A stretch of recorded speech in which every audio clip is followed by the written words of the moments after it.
स्वागत है मेरे YouTube चैनल पे। मैं हूं AK कश्यप। एक महत्वपूर्ण इन्फॉर्मेशन के साथ आप इस वीडियो को लास्ट तक जरूर देखिएगा। 8वें वेतन आयोग से संबंधित ये न्यूज है। 1 जनवरी 2026 से 8वां वेतन आयोग प्रभावी होने वाला है। केंद्र सरकार इसे लागू करने की घोषणा कर दिया है। लेकिन इसी बीच JCM स्टाफ साइड ने एक जो डिमांड रखा है कर्मचारियों के पक्ष में, अगर ये लागू होता है तो केंद्र सरकार के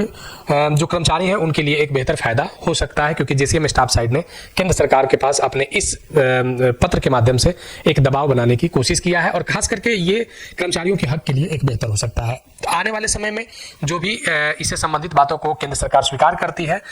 तो इसमें कौन कौन सी बातों को शामिल कर लिया जाएगा तो केंद्रीय कर्मचारियों को बेहतर फायदा होगा और किन कर्मचारियों को फायदा होगा, इस बात को आप इस वीडियो में जरूर देखिएगा। वीडियो को लास्ट तक जरूर देखिएगा क्योंकि बहुत ही इंपॉर्टेंट आपके लिए जो डिमांड यहाँ पे किया गया है JCM स्टाफ साइड के द्वारा, तो ये काफी महत्वपूर्ण बातें हैं। नए जुड़े हैं तो चैनल को जरूर सब्सक्राइब करके बेल आइकन को दबा दीजिएगा और वीडियो को लाइक जरूर और शेयर कर दीजिएगा। सुझाव कमेंट में लिखिएगा। यहाँ पे महत्वपूर्ण बातों पर चर्चा करेंगे। सबसे पहले शुरुआत करते हैं 8वां वेतन आयोग, जिसको लेकर यहाँ पे जो कमेटी की जो गठन की बात की गई है। अगर ये कमेटी गठित होती है तो यहाँ पे एक महत्वपूर्ण जो मांग है कि 1 जनवरी 2026 को अगर आप 8वें वेतन आयोग को प्रभावित कर रहे हैं तो हमारी इन मांगों पर इन विभाग के लोगों के लिए खास करके आप ध्यान दीजिए। 8वां वेतन आयोग से में जो महत्वपूर्ण जो बातें किया गया है कि केंद्र सरकार में जो 7वें वेतन के अनुरूप जो लोग कार्य कर रहे हैं और 7वां वेतन में जो न्यूनतम 2.57 का फिटमेंट फैक्टर लगा था, यहाँ पे चर्चा डायरेक्ट फिटमेंट फैक्टर का तो नहीं है, लेकिन यहाँ पे जो चर्चा किया गया है वेतन का, भत्ते का, अन्य लाभ, सुविधा, पेंशन, ग्रेच्युटी और सेवानिवृत्ति लाभ और अन्य टर्मिनल लाभों को लेकर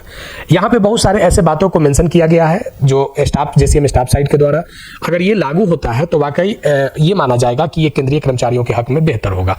अगर यहाँ पे एक बात को और हम ऐड कर देना चाहते हैं कि भारत के कुछ ऐसे राज्य हैं जो केंद्र के तर्ज पर भी अपने राज्य कर्मचारियों को बेनिफिट देते हैं, तो अगर केंद्र अगर 8वें वेतन को प्रभावी अगर इन मांगों के स्वरूप करती है तो राज्य में भी जो इंप्लाई है उनके लिए भी बेहतर आने वाले समय में हो सकता है। अब देखिए कि सबसे पहले ये देखना होगा कि 8th पे कमीशन को लेकर अगर जिन लोगों को बेनिफिट मिलने की बात की जा रही है तो ये कौन कौन से लोगों को बेनिफिट मिलेगा। तो यहाँ पे केंद्र सरकार के जो कर्मचारी औद्योगिक और गैर औद्योगिक क्षेत्र में कार्य कर रहे हैं, अखिल भारतीय सेवा से संबंधित जो कर्मचारी हैं, रक्षा बल और अर्धसैनिक बलों से संबंधित जो कर्मचारी हैं, डाक विभाग से संबंधित ग्रामीण डाक विभाग कहे जाने वाले जो कर्मचारी हैं, केंद्र शासित प्रदेश में जो कार्मिक लोग हैं, भारतीय लेखा परीक्षा और लेखा विभाग के अधिकारी और जो कर्मचारी लोग हैं, सर्वोच्च न्यायालय के अधिकारी और कर्मचारी लोग और संसद के अधिनियम के तहत स्थापित नियामक निकाय RBI को छोड़कर जो उसके सदस्य हैं, केंद्र सरकार के स्वायत्त निकाय के और संस्थानों के जो इंप्लाई लोग हैं। अब यहाँ पे देखिए कि जो आप देख सकते हैं कि ग्रुप A से लेकर ग्रुप D तक जो लोग इंप्लाई हैं केंद्र सरकार में, उन सभी लोगों को इसका बेनिफिट मिलेगा, जो आप यहाँ पे लिस्ट पे देख सकते हैं। अब यहाँ पे जो हम बात करने जा रहे हैं, कि आयोग ने 2019 में राष्ट्रीय न्यूनतम वेतन नीति को निर्धारण करने के लिए श्रम रोजगार मंत्रालय में गठित एक विशेषज्ञ समिति की अनुशंसित उपभोग इकाई का यहाँ पे चर्चा किया गया है इस पत्र में। यहाँ पे एक बात को और मेंशन किया गया है कि 8वां वेतन आयोग में आप जो अभी लेवल 1 जो देखते हैं 7वें वेतन आयोग में, जिसका न्यूनतम वेतन 18,000 रुपया है, आप देख सकते हैं लेवल 1 यहाँ पे 8वां वेतन में कहा जा रहा है कि लेवल 1 को लेवल 2 के साथ और लेवल 3 को लेवल 4 के साथ और लेवल 5 को लेवल 6 के साथ मर्ज करने का सरकार को विचार करना चाहिए। अगर ऐसा होता है तो लेवल 1 और लेवल 2 का जो वेतन होगा, लेवल 3 और लेवल 4 का जो वेतन होगा, लेवल 5 और लेवल 6 का जो वेतन होगा, इसमें काफी ज्यादा समानता आएगा। अब यहाँ पे इस बात को जरा समझना है कि जो आप ऊपर जो देख रहे हैं कि 3 परिवार इकाइयों के यूनिट को बढ़ाकर 3.6 परिवार इकाई के यूनिट करने पर विचार करने की बात की जा रही है। देखिए जो 8th पे कमीशन या जो इससे पहले जो कमीशन गठित हुआ है, इसमें एक्वायर्ड फार्मूला का बहुत बड़ा एक मायने होता है। यहाँ पे जो आप देख रहे हैं कि जो वेतन का निर्धारण जो किया जाता है, तो इसमें जो वेतन का जो निर्धारण किया जाता है, तो अभी 7वें वेतन में जो सबसे न्यूनतम वेतन था 18,000 रुपया, अगर एक्वायर्ड फार्मूला के आधार पर ही चलिए तो अगर 8th पे कमीशन आता है तो यहाँ पे न्यूनतम वेतन जो होगा वह लगभग 41,000 रुपया न्यूनतम वेतन 1 जनवरी 2026 से प्रभावी हो जाएगा। जो अभी लेवल 1 का जो 18,000 रुपया है वह यहाँ पे 41,000 उनका न्यूनतम वेतन होगा। इसके बाद इनके अन्य जो भत्ते मिलते हैं वह भत्ते मिलेंगे। अब इस बात को लेकर यहाँ पे एक चर्चा है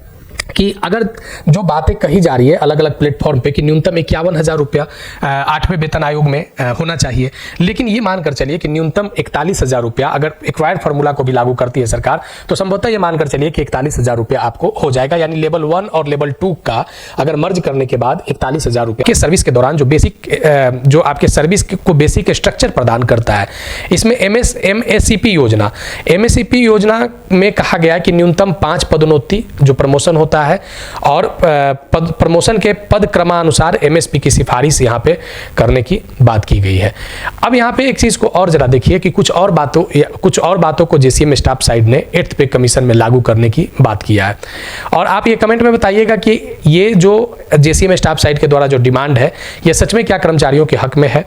देखिए यहाँ पे वेतन और पेंशन के विलय किए जाने वाले महंगाई भत्ते और महंगाई राहत को प्रतिशत को तुरंत निर्धारित करने की भी बात किया गया है, क्योंकि 1 जनवरी 2026 को जो अगर डीए को मर्ज कर दिया जाएगा या डीआर को मर्ज कर दिया जाएगा मूल वेतन में, तो तुरंत निर्धारित करने की बात किया जा रहा है कि आप जो पहला जो वेतन 8th पे कमीशन में देंगे तो वह कितना प्रतिशत डीए से देंगे, इसको भी आप 8th पे कमीशन में निर्धारण कर देंगे। इसके बाद कुछ और बातें हैं कि जैसे 7वें वेतन आयोग में जो विसंगतियां देखे गए थे उसको निपटारा जो किया गया था, तो 8th पे कमीशन में भी संयुक्त आयोग की बैठक किया जाए और कर्मचारी पक्ष जिस तरीके से अपनी बात को कंटिन्यू उठा रहा है ये कंटिन्यू 8th पे कमीशन के डिमांड को लेकर, उसके समर्थन को लेकर उठाते रहेगा। पेंशन, मृत्यु सह सेवानिवृत्ति, ग्रेच्युटी, पारिवारिक पेंशन, 12 वर्ष के बाद पेंशन के कम्यूटेड हिस्से की बहाली को लेकर, 5 वर्ष के बाद पेंशन में वृद्धि, 5 वर्ष के बाद पेंशन में वृद्धि, भूतपूर्व भावी पेंशन भोगियों के बीच समानता के लिए संसदीय स्थायी समिति की सिफारिश कार्यान्वयन जैसे मौजूद सेवानिवृत्ति लाभों में आवश्यक सुधार काम करने की आवश्यकता है। ये बात को भी यहाँ पे मेंशन किया गया। लेकिन इसमें सबसे मजेदार बात यहाँ पे देख सकते हैं कि जो 8th पे कमीशन जो प्रभावी होगा, इससे पहले एक बात यहाँ पे चर्चा जो एक्वायर्ड फार्मूला में हमने किया कि एक्वायर्ड फार्मूला के आधार पर तय किया जाता है, लेकिन यहाँ पे जो जेसीएम स्टाफ साइड के द्वारा एक और डिमांड किया गया है कि 1 जनवरी 2026 तक जो न्यूनतम मजदूरी तय करने के लिए संबंध में जो सर्वोच्च न्यायालय के विभिन्न निर्णयों को भी ध्यान में रखा जाए। यानी अगर सुप्रीम कोर्ट के द्वारा जो न्यूनतम मजदूरी को लेकर, मिनिमम वेज को लेकर जो दिया गया है डिसीजन, उसको भी 8th पे कमीशन में बिल्कुल ध्यान रखा जाए। तो ये जो सिफारिश रिकमेंडेशन जो